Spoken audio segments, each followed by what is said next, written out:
Hi, I'm Sarah Cowgill, along with Andrew Moran, Kelly Ballard, Graham Noble, and Dave Patterson, and this is the Conservative 5, Liberty Nation's online TV news program.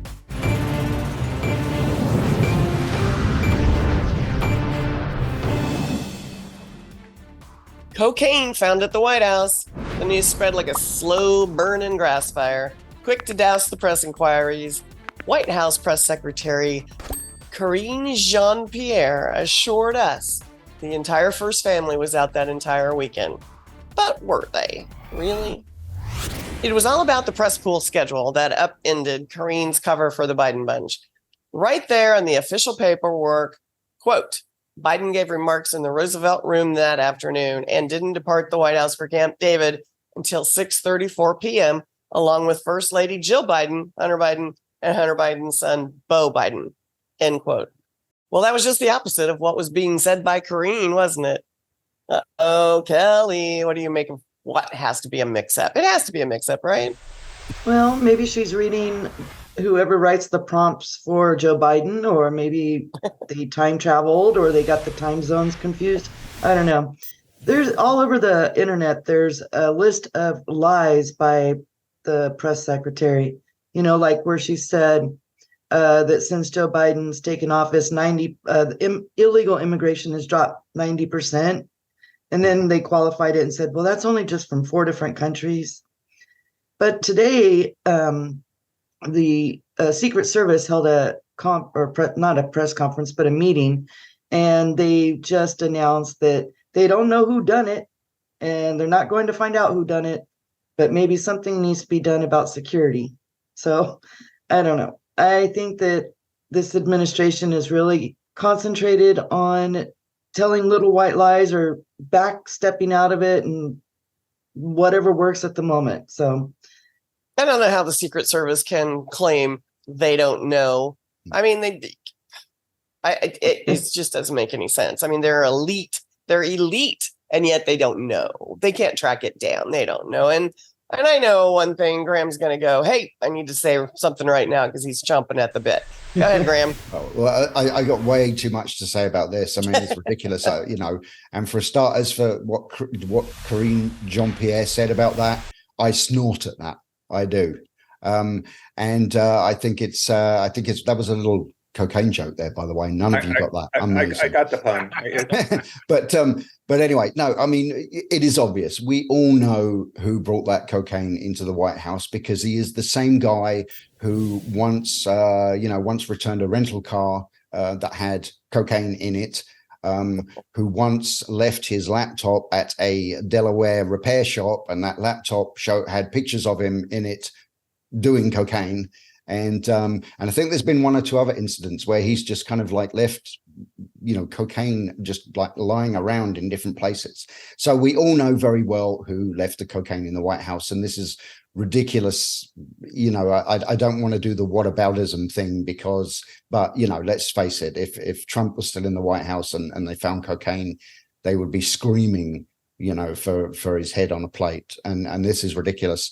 I've got to kind of back off a little bit of this, because I've got about 1,000 cocaine related jokes lined up in my head, and I can't. I can't just take up the whole segment with those.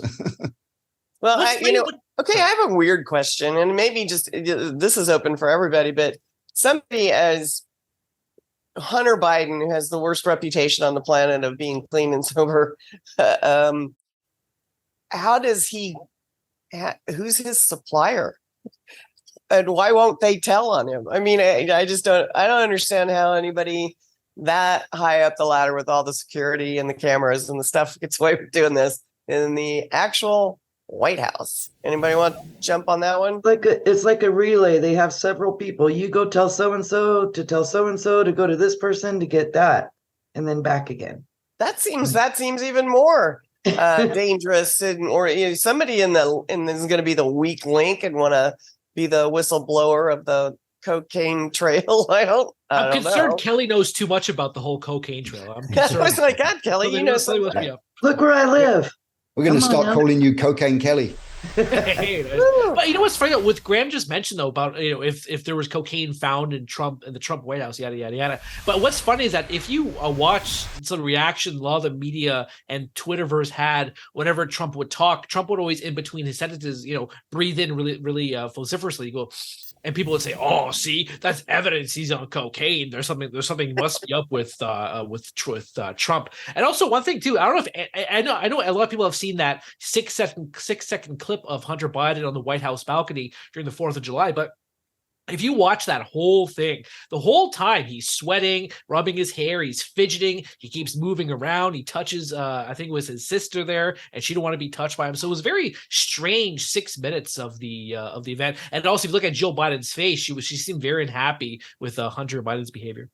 I got to say that in that clip, Hunter Biden absolutely very much looks like someone who had just smoked crack. That's exactly what he looked like. I don't know. I didn't see that clip, but doesn't that sound like withdrawal? Isn't that common for people to withdraw and be itchy and sweaty? And He's supposedly been sober for quite a while, so it wouldn't last that long. He wouldn't be suffering that severe withdrawals. Like that. You know what? No, really is that really 5 years sobriety with this guy? No. No. Dave. No, this is the kind of Hunter Biden is the kind of guy. Look, I don't know him personally, but I can just, from everything I've read about him and everything I've seen about him, it is, he is one of these people who, people like that don't change. Some people do change. Some people reform themselves completely.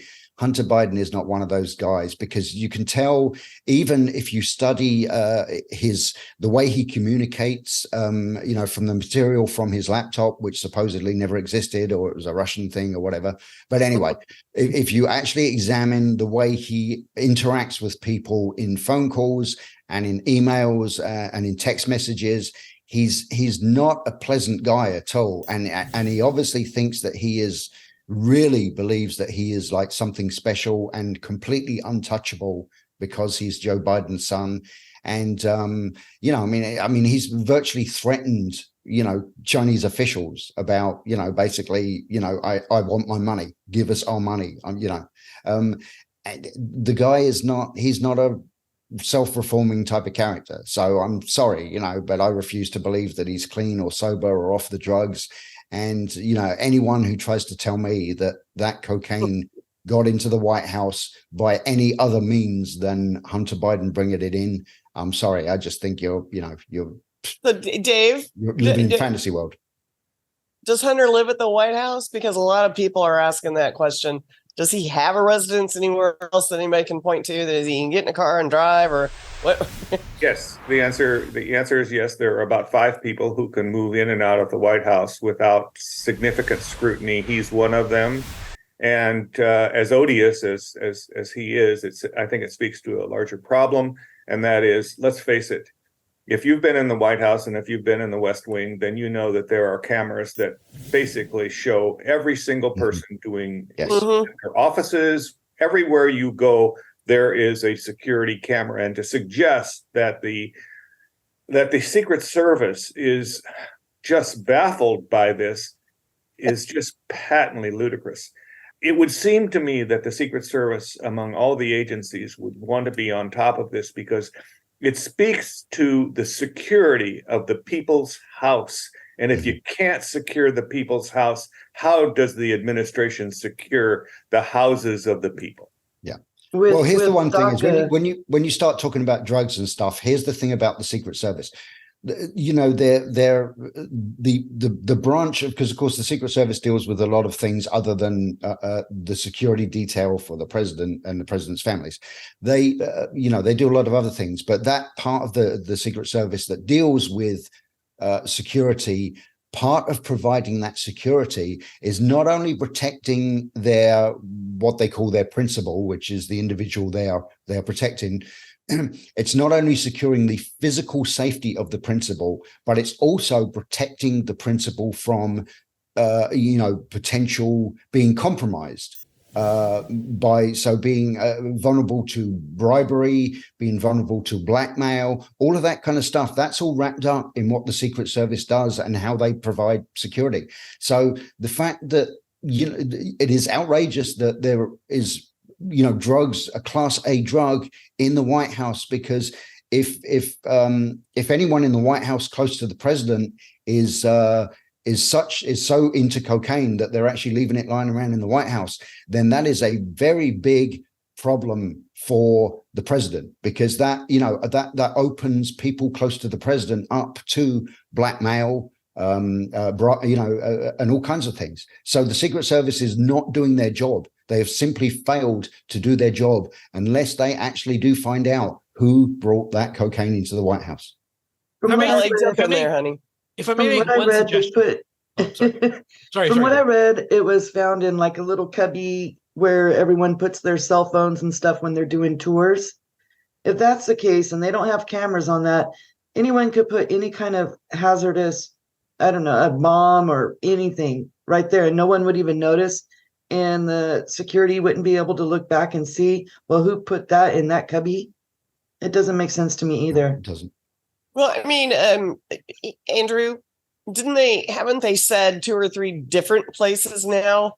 It started out somewhere in the library, or I've read that too. I've read all these different in the places library with where a it could straw. I've read that too. I've read where it could be all these different places. They can't get their story straight at all. So it baffles me. I actually, I think it was Kayleigh McEnany. She was on Fox and Friends, and I was surprised by her comments, because she was saying that it's inconceivable that it could be Hunter Biden, because there's no way the White House or the staff would let cocaine sit there for a 72-hour period. So even the conservatives, a lot of conservative personalities are being duped by what the administration is saying. But I was going to make one quick suggestion. If President Biden can do one thing, I think he should sit down with Hunter Biden and say, look, son, you need to have a straight line moving forward. I was trying to think of a cocaine pun the entire time, and that finally came to me. I think if he had the sense, he'd sit down with Hunter Biden and say, look, son, you need to move to Australia and never come back and never speak to me again. Lock him up. All right. Well, we did not solve the mystery, but we had fun sorting out the clues. Thanks for watching. Thanks, panel. Good luck, Hunter.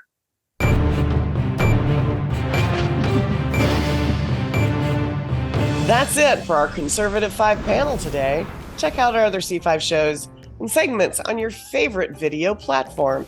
YouTube, Vimeo, Rumble, we're on them all. As well, Liberty Nation has its own Roku channel where you can see all of our TV productions. I'm Sarah Cowgill.